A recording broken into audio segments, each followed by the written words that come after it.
Hi అందరికీ, welcome to my mini vlog. మీరందరూ ఎలా ఉన్నారు? నేనైతే పర్లేదు, బాగానే ఉన్నాను. నన్నైతే ఒక సిస్టర్ అడిగింది, మీకు బేబీ మూమెంట్స్ ఏ మంత్ నుంచి తెలిసాయి, మీ బేబీ వెయిట్ ఎంత ఉంది, కవల పిల్లలు కదా అనేసి అయితే నాకు అడిగింది.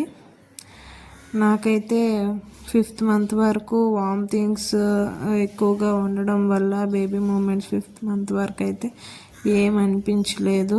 ఎక్కువగా వామిటింగ్స్ ఉండే. తర్వాత 6th మంత్ యాడ్ అయిన తర్వాత నుంచి కొంచెం కంట్రోల్ అయ్యాయి. అప్పటి నుంచి అయితే లైట్గా తెలుస్తుండే. 7th మంత్ నుంచి అయితే ఫుల్గా బేబీ మూమెంట్స్ అయితే చాలా ఎక్కువగా అయితే ఉన్నాయి. ఇద్దరు కాబట్టి ఇంకెక్కువగా ఉన్నాయి. అలాగే బేబీ వెయిట్ గురించి అయితే ఆ సిస్టర్ నన్ను అడిగింది, కానీ నేను ఆ బేబీస్ వెయిట్ అయితే చెప్పాలి అనేసి అయితే అనుకోవడం లేదు. అంటే అందరూ చూస్తారు కదా, ఏదైనా దిష్టి ఇలాంటిది ఏమైనా పడుతుందేమో అనేసి అయితే నేను చెప్పడం లేదు. కానీ బేబీ వెయిట్ మాత్రం ఇన్ని మంత్స్కి ఎంత ఉండాలో అంత కరెక్ట్గా ఉంది.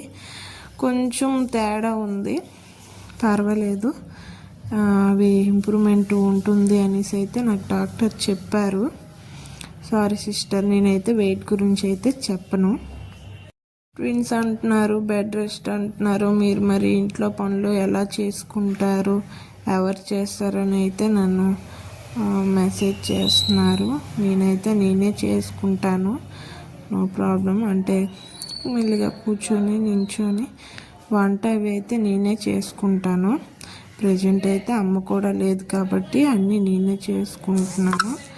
మీకు ఇంకా క్లారిటీగా కావాలంటే నేను ఎలా పనులు చేసుకుంటానో ఆ వీడియో కూడా మీకు షేర్ చేస్తాను. ప్రజెంట్ అయితే హెల్త్ కొంచెం డిస్టర్బెన్స్గా ఉంది. ఒక్క రోజు నేను గ్యాస్ట్రిక్ ట్యాబ్లెట్ స్కిప్ చేశాను. నిజంగా ఈ రోజంతా కొంచెం చాలా ఇబ్బందిగా అయితే ఉంది. ఈరోజైతే నేను ఏం వండుకోలేదు, ఇది పెరుగు చారు చేసుకున్నాను. డైజెషన్ కొంచెం వేగంగా అవుతుంది అని. ఎవ్రీ డేట్ అయితే ఎప్పుడు అనేసి అయితే అడుగుతున్నారు. నాకైతే September 28th అయితే ఇచ్చారు, బట్ 1 month బిఫోర్ అయితే సర్జరీ చేస్తామనేసి అయితే అన్నారు. Please subscribe my channel, support.